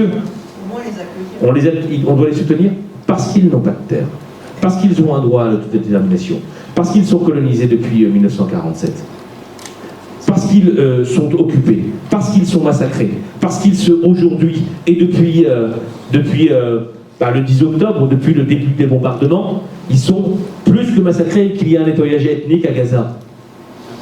C'est pour ça qu'on doit les soutenir, pas parce qu'on est arabe ou français ou quoi que ce soit. C'est pas ça, mais quand l'Égypte ne fait même pas, ils accueillent même pas. Mais parce qu'il y a des accords de paix et une volonté du pouvoir, qui est une dictature, rappelons-le. Hein.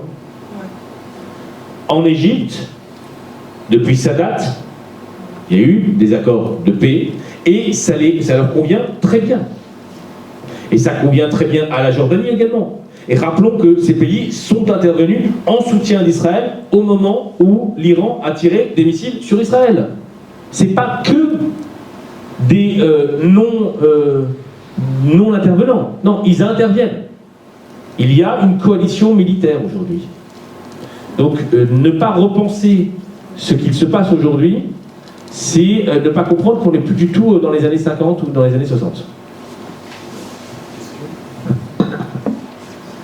Alors, j'aurais une question très simple à te poser.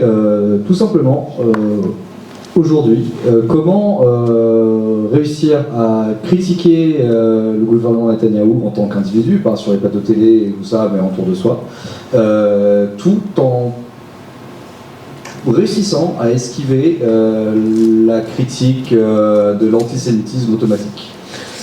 Bon, j'ai bien compris que c'était la question qui vous... depuis le début, pas vous, pas que vous, tout le monde. Oui, mais je vais le donner mon avis. Mais juste un constat, c'est que c'est une question qui était récurrente depuis le départ et que pour l'instant, j'ai moi-même esquivé. Parce que c'est hyper compliqué. Mais je vais essayer de donner des... Et que je pense qu'il y a déjà un problème d'analyse. Pourquoi je pense qu'il y a un problème d'analyse? C'est qu'il ne s'agit pas d'esquiver, et il ne s'agit pas de trouver des stratégies d'évitement de l'opprobre antisémite. À chaque fois qu'on parle de la situation palestinienne. C'est que dès le départ, il y avait des discours qui étaient biaisés, avec des grilles de lecture trop anciennes, et qui n'ont pas pris en considération, et avec beaucoup, à mon avis, d'incompétence dans la compréhension des mots. Donc il faut comprendre les mots. Et je vais vous donner quelques définitions de mots. Mais en fait, je ne veux pas vous donner une définition par mot. Je vais vous dire que chaque mot a plusieurs définitions. Et quand je parle des mots, c'est sionisme, antisionisme, ce sont les deux mots à chaque fois. Antisémitisme. Ces mots-là, si vous les prenez dans une seule définition, celle que vous avez dans la tête, et que vous parlez avec quelqu'un d'autre en face, et que vous voyez que ça, vous allez directement dans le mur, c'est peut-être que lui, il a une autre définition au mot. Et pas la même que la vôtre. Et que vous n'arriverez jamais à dialoguer.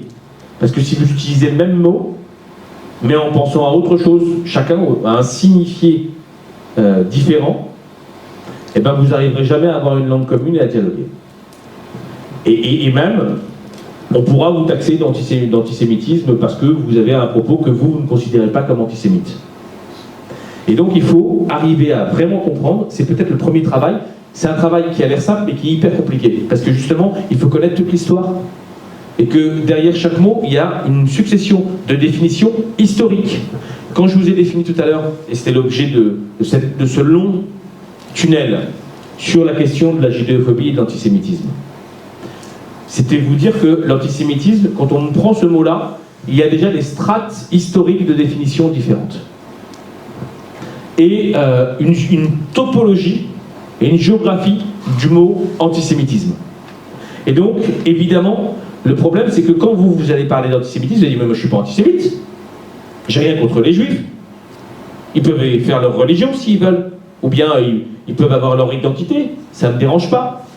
Et en même temps, vous ne comprenez pas que, pour le juif français par exemple, quand vous dites, ou quand quelqu'un dit il faut en finir avec Israël par exemple, où le problème depuis l'origine c'est Israël, et depuis 1947, s'il y a de l'antisémitisme, c'est à cause d'Israël, lui il entend, non mais, il entend que vous le touchez dans son identité juive. Pourquoi? Parce qu'il y a un lien, quoi que vous fassiez. Et il s'est cristallisé historiquement dans chaque personne et collectivement en France, entre les juifs français et Israël. Ça peut déplaire, ça peut ne pas vous plaire théoriquement, c'est comme ça. Et donc quand vous touchez à Israël, dans l'essence d'Israël, le juif va se crisper, que je suis, même moi. Alors même que je suis plus que critique à l'égard d'Israël. Mais je vais me dire, il y a quoi derrière cette critique?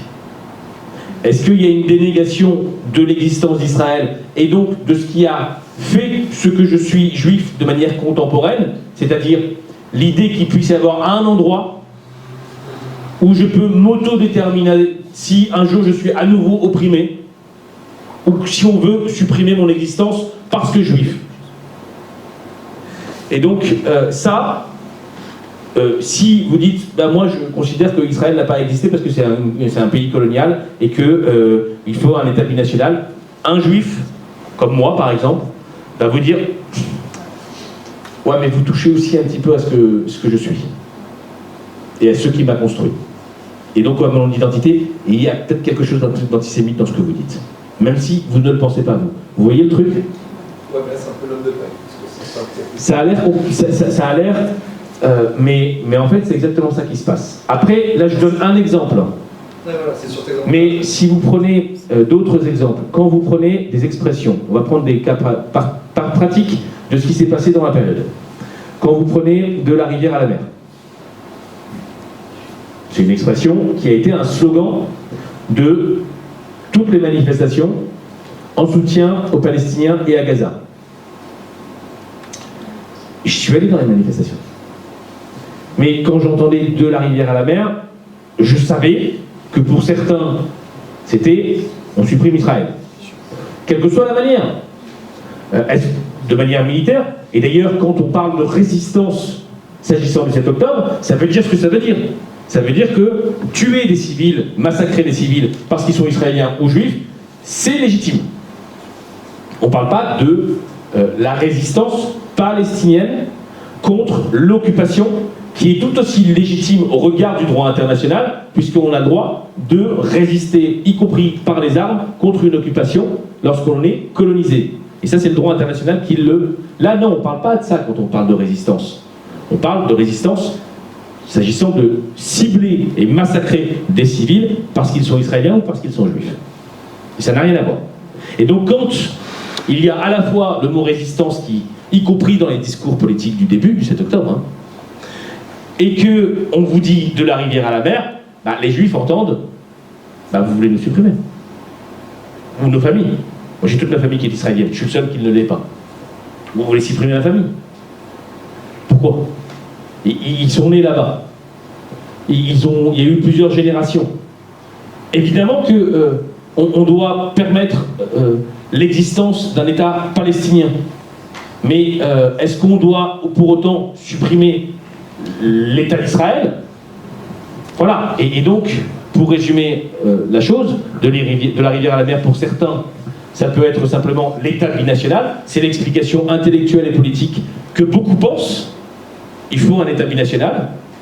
Et d'ailleurs, c'était une option sioniste à l'époque, celle de Martin Buber, qui considérait qu'il fallait qu'il y ait un foyer, et non pas un État d'ailleurs, un foyer juif, où les travailleurs palestiniens et les travailleurs juifs travaillent ensemble la terre. Et c'était la vision de ce philosophe socialiste à l'époque. C'est pas celle qui l'a emporté, évidemment, dans le compromis sioniste entre les différentes visions des sionistes, parce qu'il y a une pluralité. Là aussi, le mot sionisme, pour vous répondre, le mot sionisme, aujourd'hui, c'est une insulte dans la bouche de beaucoup de gens. Pourquoi est-ce qu'on l'a utilisé? Parce que c'est facile. Sauf que pour ceux qui, en 1898, ont vu Dreyfus dégradé, ont vu les pogroms et voulaient un endroit où trouver refuge face à l'oppression multimillénaire, centenaire, le mot sionisme, c'était un espoir, un lieu où pouvoir s'auto-déterminer. Évidemment que c'est compliqué de trouver un lieu. Mais voilà ce que je veux vous dire. Et oui, il y avait une promesse pour certains qui était aussi un socialisme. Après, c'est devenu un sionisme, pas que, presque exclusivement dans l'expression de l'État israélien, c'est devenu un sionisme religieux, avec une volonté mortifère qui est de nettoyer une terre biblique, et là c'est devenu totalement religieux, de tous ces occupants qui ne sont pas juifs, et de les virer. Et c'est ce qui se passe depuis le 10 octobre, puisque c'est évidemment l'intention objective de l'État d'Israël. Et c'est pour ça qu'il y a un mandat international contre Netanyahou. Mais comprenez que les mots, quand vous dites de la rivière à la mer, beaucoup vont entendre « vous voulez supprimer les miens ». Oui, les mots effectivement ont une importance. Est-ce que vous pourriez revenir en une phrase sur pogrom? Est-ce que pogrom, le 7 octobre, est un mot adapté? C'est ma première question. Oui, je sais, mais je voudrais qu'on y revienne en une phrase. Est-ce que, si on considère, généralement on considère qu'il y a eu 1200 morts israéliens le 7 octobre, aujourd'hui on parle d'environ 44 000 morts dans la bande de Gaza. Donc certains ont qualifié le massacre barbare de terroriste le 7 octobre. Que peut-on dire quel est le qualificatif que l'on peut adapter à Netanyahou et à l'action de l'armée Tsahal, qui est son bras armé? Excusez-moi, mais encore deux questions. Existe-t-il actuellement, quel est l'état aujourd'hui, dans l'État d'Israël, des gens qui précédemment militaient pour la paix? Au-delà de la réclamation de la libération des otages. Et enfin, nous qui manifestons tous les samedis après-midi depuis octobre 2023, je cherche désespérément des juifs qui viennent manifester avec nous pour le cessez-le-feu en Palestine. Alors, bon, il y a beaucoup de questions compliquées. Il y a, pour moi, alors, pour Rome, j'ai dit c'est pas adapté. Parce que ça correspond à une définition historique très particulière d'oppression et de répression et de massacre de juifs minoritaires à l'endroit où ils étaient. Et ça n'a strictement rien à voir avec ce qui s'est passé le 7 octobre. C'est un massacre. Et les qualifications juridiques qui sont utilisées, on peut les utiliser. Hein. On peut essayer de voir si, avant même qu'une juridiction ne se prononce, internationale en l'occurrence, ou nationale, on peut éventuellement penser qu'il y a des qualifications juridiques qui sont établies.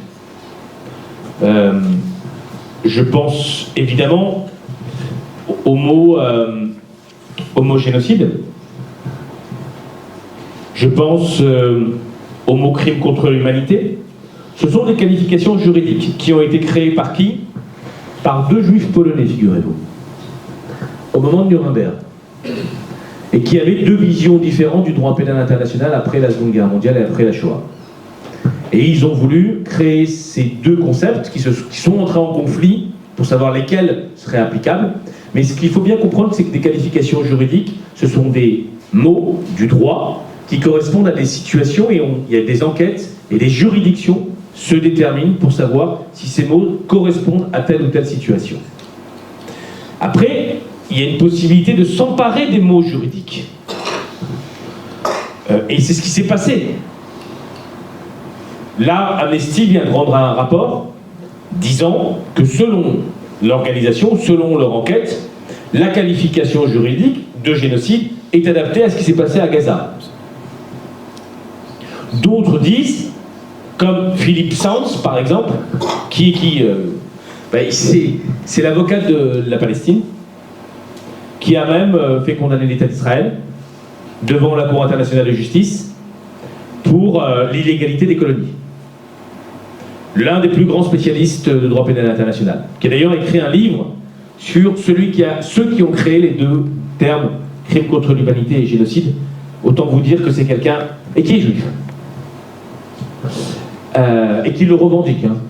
Ça fait partie de ses identités. Vous voyez, il y a une pluralité d'identités, politiques, juridiques, culturelles. Et lui, il le dit, d'ailleurs dans un entretien à Mediapart, il dit la qualification de génocide est extrêmement difficile à établir et elle est rarement retenue par les juridictions internationales. Je parle au sens juridique. Et donc, il pense que, et c'est écrit noir sur blanc dans son entretien, que s'il y a aujourd'hui eu reconnaissance du risque plausible de génocide par la Cour internationale de justice au moment où elle s'est reconnue compétente et qu'elle a édicté des mesures provisoires obligeant l'État d'Israël à éviter le risque génocidaire, il pense que la qualification va avoir du mal à être établie. Donc, là, et on parle de droit là. Hein. Après, rien n'empêche les gens de l'utiliser de manière politique, ne serait-ce que pour justement éviter qu'il y ait un génocide. Et peut-être qu'il y en a eu un. Mais évidemment que ça heurte les oreilles de ceux qui en ont été victimes dans le passé. Je ne dis pas que c'est bien, je ne dis pas que c'est mal, je dis que c'est logique que l'on retourne le stigmate juridique. Donc voilà pour vous répondre là-dessus. Qu'est-ce que je voulais vous dire? C'était quoi les questions que vous m'aviez posées? Parce que je commence à perdre un petit peu l'esprit à force de... Pas de juifs en humanité. Oui, moi j'ai un peu de mal à demander aux juifs de venir dans les manifestations en soutien à la Palestine, parce que de la même manière que j'avais un peu de mal à écouter, à voir au moment de Charlie Hebdo des appels et des demandes aux musulmans à dire à quel point les massacres, les actes terroristes après le 13 novembre aussi, 2015, ne devaient pas être faits en leur nom, not in my name, comme on dit. J'ai beaucoup de mal avec ça. Moi, en tant que juif, je peux très bien dire je suis juif et je soutiens le peuple palestinien. Mais c'est une démarche qui vient de moi.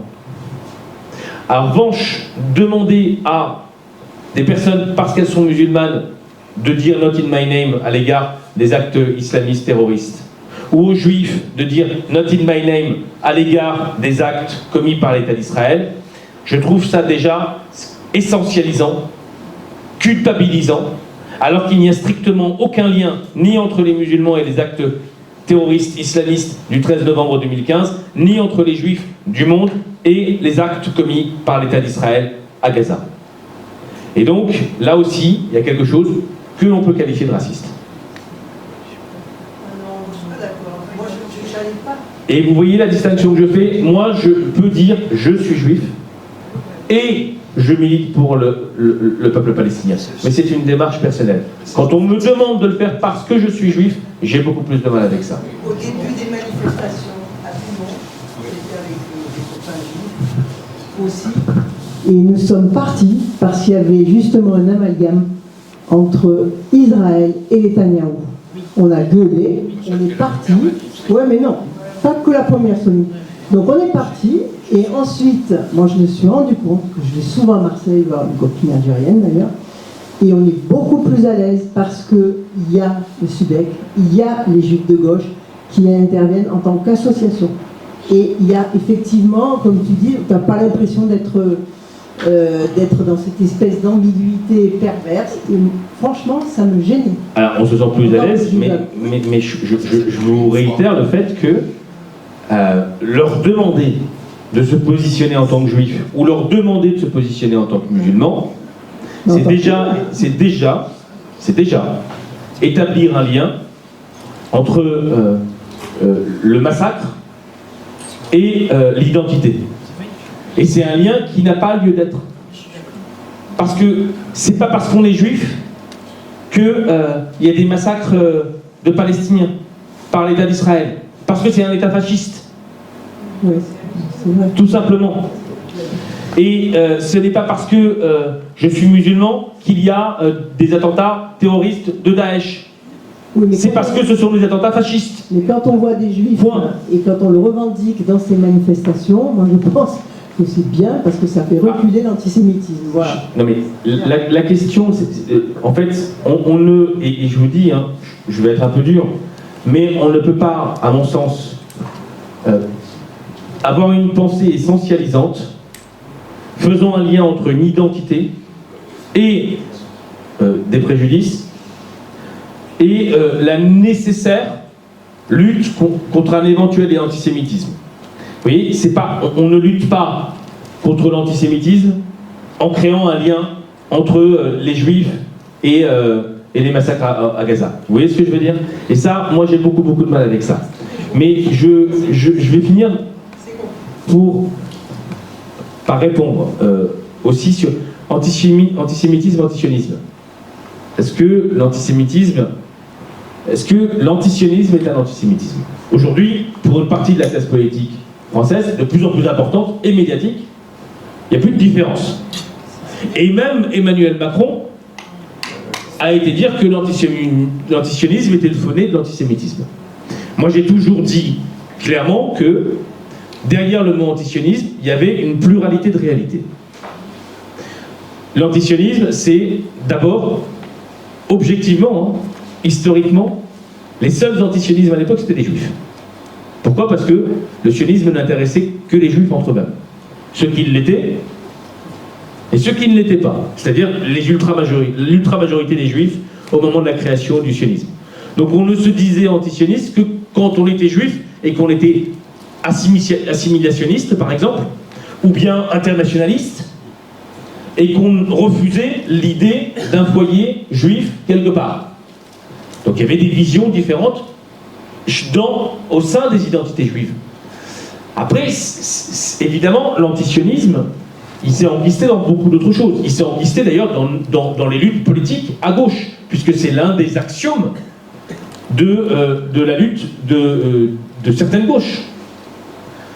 Et donc, pourquoi on soutient évidemment à un peuple dominé, et donc la lutte décoloniale s'est intégrée pleinement dans les luttes de gauche, à tel point qu'aujourd'hui, le soutien au peuple palestinien est devenu, pas qu'en France, mais à travers le monde, peut-être parce que c'est l'un des derniers peuples colonisés aussi, mais comment dirais-je, l'archétype même de la lutte anti-impérialiste et décoloniale.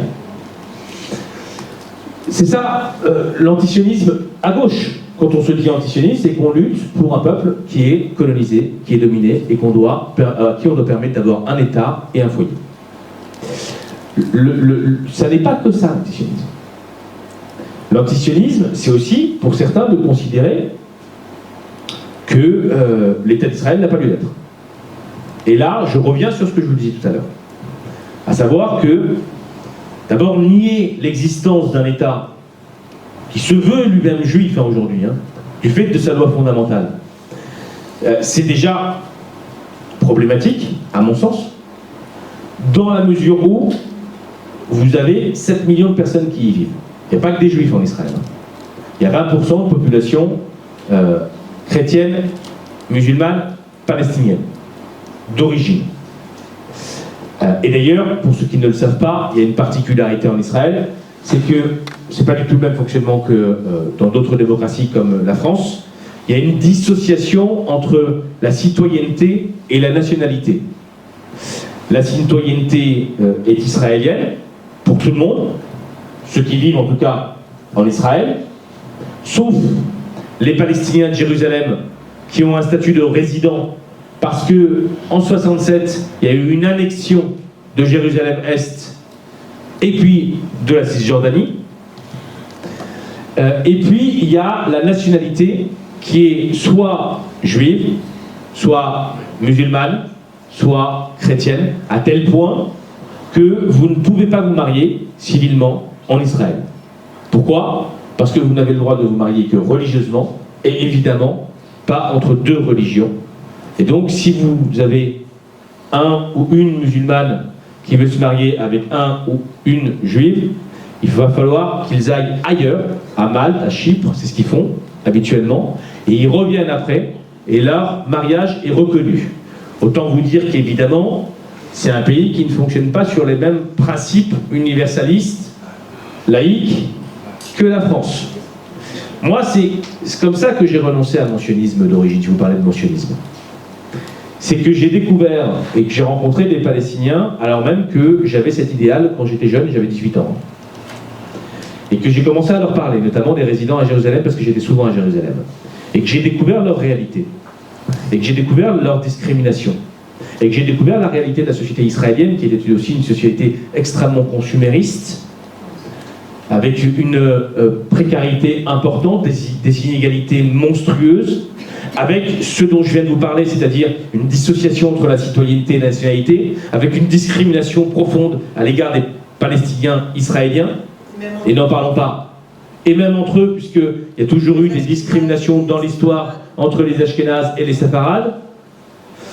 Et donc, évidemment, par rapport aux jeunes juristes qui apprenaient le droit à Assas, et qui apprenaient l'universalisme, l'égalité et ces beaux principes, et qui avaient une culture française, profondément française. Je suis de la Sarcelles, mais c'est français quand même. Non, mais c'est même plus que français. Parce que c'est mon modèle, pour finir. Parce que je crois qu'il est un peu tard, peut-être. Vas-y. Il y a 3 questions encore. Ah, d'accord. Non mais voilà, pour revenir sur la question des identités, de là où on est parti, et peut-être pour apporter des réponses, ou des débuts de réponses, à comment on règle ça, et en France, et peut-être au-delà. Parce que moi je pense que le meilleur soutien au peuple palestinien, c'est quand il y a une force politique large. Et que lorsque l'on clive les forces politiques, on ne se donne pas les moyens de soutenir véritablement le peuple palestinien.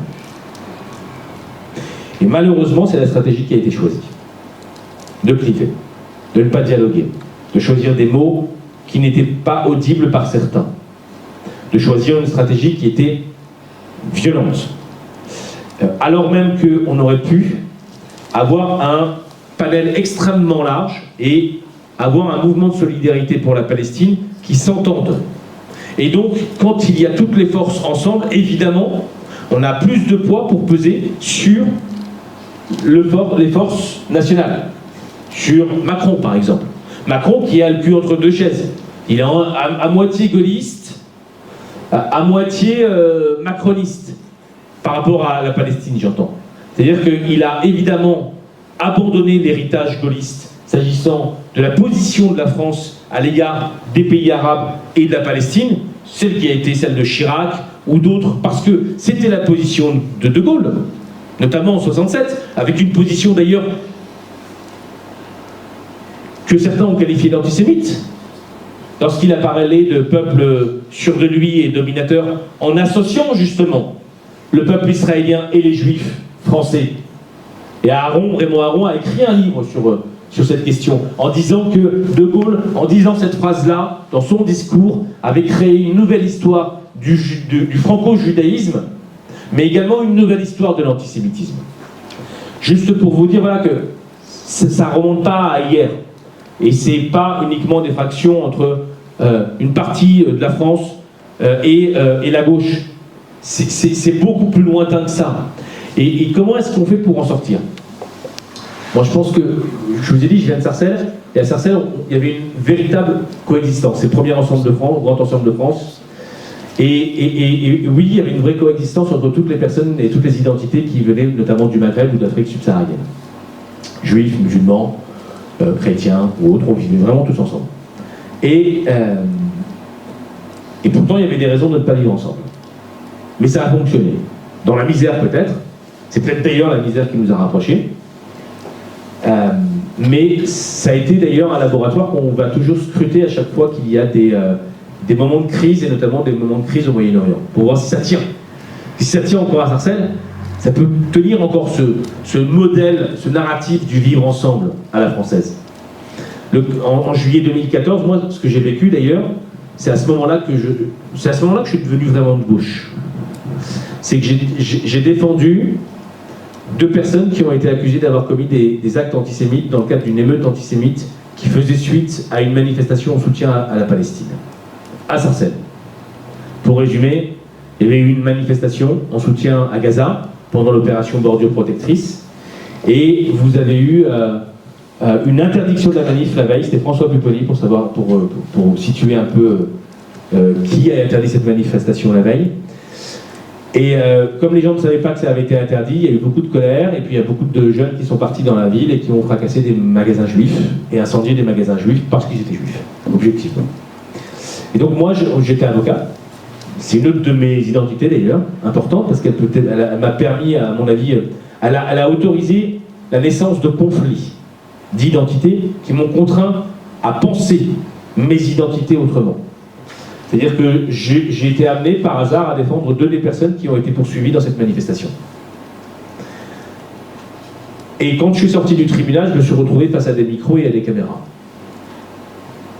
Et là, moi j'étais pas connu, j'avais pas du tout une visibilité, je la cherchais pas du tout d'ailleurs. Et on m'a posé la question, alors maître, cette émeute à caractère antisémite, vous nous avez défendu, ça donne quoi? Les journalistes, ils ne me connaissaient pas, donc ils n'ont pas pensé quel était le retentissement que ça pourrait avoir sur moi, sur ma vie. Le seul problème, c'est que moi, je viens de la communauté juive de Sarcelles.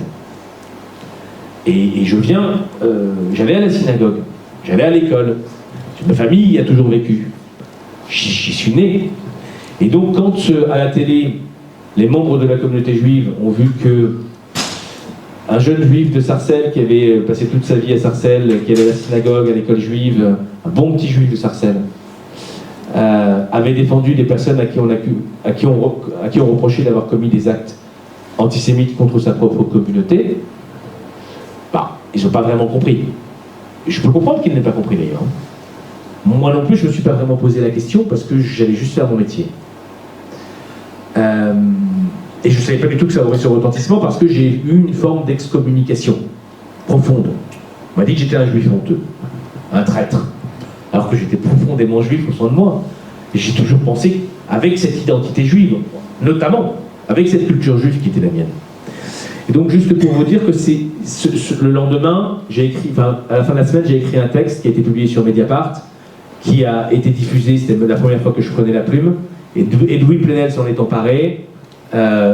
Il m'a invité à l'air libre, et donc c'est là que j'ai été découvert par toutes les gauches, et qui se sont dit tiens, il y a un truc bizarre. Et oui, c'était bizarre, mais en fait j'avais rien demandé à personne et je ne m'attendais pas à ce que ça m'arrive. Et donc j'ai été accueilli par une autre communauté alors que j'avais été excommunié par la mienne. Celle de toutes les gauches, très large. C'était des zadistes, j'ai défendu des zadistes, des antifas, j'ai défendu beaucoup de gens de la France Insoumise, anciennement du parti de gauche, des écologistes, des féministes, j'ai défendu même des gens de la Ligue des droits de l'homme, les pires, les plus radicaux. Et je suis rentré à la Ligue des droits de l'homme. Et donc j'ai acquis une nouvelle identité militante de gauche. Moi, je vous dis, on me qualifiait de militant d'extrême gauche. Parce que j'ai défendu Tarabouas ou d'autres. Donc j'étais vraiment dans la partie la plus radicale qui soit pour certains, en tout cas. Et quand je vous ai parlé de ce qui s'est passé le 7 octobre, ça a été un autre conflit d'identité. C'était notre conflit d'identité parce que je me suis dit, mais qu'est-ce qui se passe? J'ai les mêmes valeurs que mes compagnons. Pourquoi est-ce qu'ils ne considèrent pas que toutes les vies se valent? Et je crois que c'est, si on veut, un aiguillon, un axe de pensée, la première chose qu'on doit se dire, sur lequel on doit tout reconstruire, c'est se dire qu'il n'y a pas de différence de valeur ou de hiérarchie entre les vies. Point barre. On commence par là. Quelle que soit l'histoire, les situations de domination ou pas, ça n'a strictement rien à voir avec une question de domination. Toutes les vies se valent.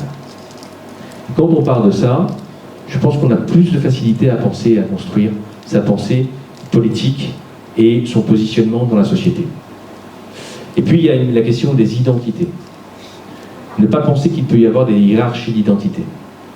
Considérer qu'on peut avoir une pluralité d'identités en soi, multiples. Moi je suis juif, français, de gauche, maghrébin, homme, hétérosexuel, et plein d'autres identités encore. Séparades, tout ce que vous voulez. Je viens de Sarcelles, c'est une identité en soi. Les quartiers populaires, être avocat, c'est une identité. Être de gauche, être à la Ligue des droits de l'homme, c'est la plus lourde des identités qui soit, parce qu'il y a un poids historique. Le courage de miraculeux, c'est une identité. Ben oui, mais ce que je veux dire, c'est qu'on a tous et toutes une multitude en soi d'identités, on a structuré notre sujet conscient dans cette stratification d'identité à travers les rencontres qu'on a pu faire, toutes les personnes qu'on a rencontrées dans sa vie, tous les discours qu'on a pu entendre, tous les textes qu'on a pu lire, toutes les structures politiques auxquelles on a pu assister. Tout ça, ce sont des identités qui se structurent. Et ce qu'il faut penser, c'est qu'il n'y a pas de hiérarchie entre elles. On n'est pas d'abord français, et puis ensuite juif ou autre chose. On est tout en même temps. Et ce qu'il faut penser, et c'est peut-être ça l'une des solutions, c'est qu'on a toujours cru, en France notamment, et ça a été le cas des juifs français, qu'il fallait faire primer une identité sur une autre. Repenser l'articulation de ces identités dans le sujet. Se dire qu'on peut articuler toutes ces identités et que quand il y a un conflit entre elles, eh ben, il faut arriver à les repositionner pour les conserver. Voilà l'une des possibilités.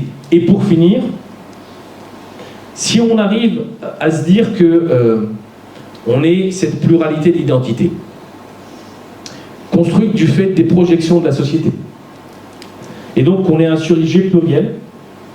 Et ben, on peut se dire aussi que la société, elle peut être à l'image de ce sujet pluriel, puisque le sujet s'est construit du fait de cette pluralité des identités sociales. Et on peut inventer, et c'est une suggestion, c'est un début de travail philosophique, politique, social, autre chose que le modèle américain, la juxtaposition des identités qui ne collaborent pas véritablement mais qui coexistent, ou bien le modèle français de l'assimilationnisme et du creuset national et de l'identité nationale française, où toutes les identités doivent s'assimiler et disparaître progressivement au profit d'une seule identité nationale, celle qu'on nous propose et qui devient une identité nationaliste profondément aujourd'hui en France. Voilà, on peut envisager un autre modèle et individuel, le sujet pluriel, et un autre modèle social. Encore faut-il le construire, parce que ce sont des narratifs. Très bien, merci.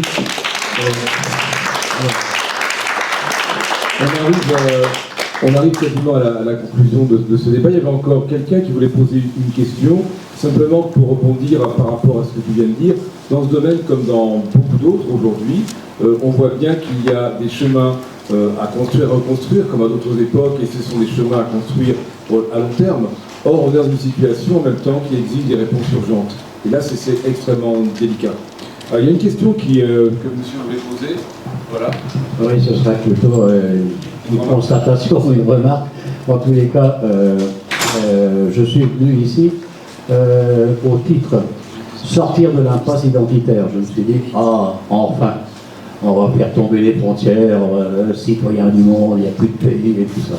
Et puis là, tout le temps que tu as parlé, tu n'as pas cessé de rajouter chaque fois un qualificatif, un adjectif pour, encore plus. Alors je me suis dit, si on doit vivre ensemble en comparant tous les attendus qui sont inscrits là-dessus, ça va être difficile. Bon, maintenant, j'ai bien entendu ce que tu viens de dire maintenant, ça me rassure. Je vais même te dire quelque chose pour résumer et te répondre très vite. Tout dépend du mot qu'on utilise derrière l'identité. Est-ce que j'appartiens à la société française ou est-ce que je fais société française? Est-ce que j'appartiens à la communauté juive ou est-ce que mon identité juive m'appartient? Vous voyez, il suffit simplement de voir les choses différemment dans l'idée d'appartenance. Moi, je rejette toute idée d'appartenance. Le mot appartenance ne m'appartient pas. Et je n'appartiens pas au mot appartenance. C'est vraiment la question du verbe qui est importante. Je suis aussi profondément internationaliste. Après, il y a une structuration mondiale qui est celle de l'État-nation aujourd'hui. Donc je fais avec. Et qui est même celle du clivage et de l'isolement et de la cristallisation identitaire de plus en plus. Donc aujourd'hui, effectivement, il faut trouver des solutions et c'est celle que je propose. Voilà. Donc dernière intervention, voilà, de mademoiselle. Vous parlez de combiner les identités entre elles, mais il y a des identités comme la République et d'autres, certaines parties d'autres identités, comme on parle souvent de la religion musulmane, et il y en a sûrement d'autres qui des fois sont pas compatibles, donc comment on fait dans ce cas-là? Moi je pense que toutes les identités sont compatibles entre elles. Oui, mais et que, pareil, dans la religion qui sont pas compatibles avec... Oui, mais de la même manière que le judaïsme, quand vous prenez le judaïsme et quand vous prenez la Torah, vous avez des sanctions terribles et inhumaines. Par exemple, pour le délit d'homosexualité dans la Torah, ou l'adultère, et vous avez des peines de mort atroces. Par exemple, couler du plomb fondu dans la gorge d'une femme qui a commis l'adultère, ce genre de choses. Donc évidemment que le texte religieux n'est pas compatible avec le texte de la Déclaration des droits de l'homme, des citoyens, nos lois et notre mode de vie. Mais le religieux a été sécularisé depuis très très très longtemps. Donc je crois profondément qu'il y a un moment, et collectivement et individuellement, où on doit apprendre à articuler ces identités qui ne doivent pas être justement des identités fanatisées, de repli, textuelles, mais qui doivent être des identités qui doivent se conjuguer avec toutes les autres. Donc oui, on doit relancer à certaines choses, évidemment. Voilà, je crois qu'on va s'arrêter sur cette conclusion-là, partielle évidemment. Merci Ariel Halimi pour ce débat très riche. Merci à vous pour l'invitation, pour l'organisation. Merci à vous toutes et à vous tous d'être venus. Merci à la Ligue des droits de l'homme qui encore une fois a participé à cet accueil et dont je suis si fier d'être membre.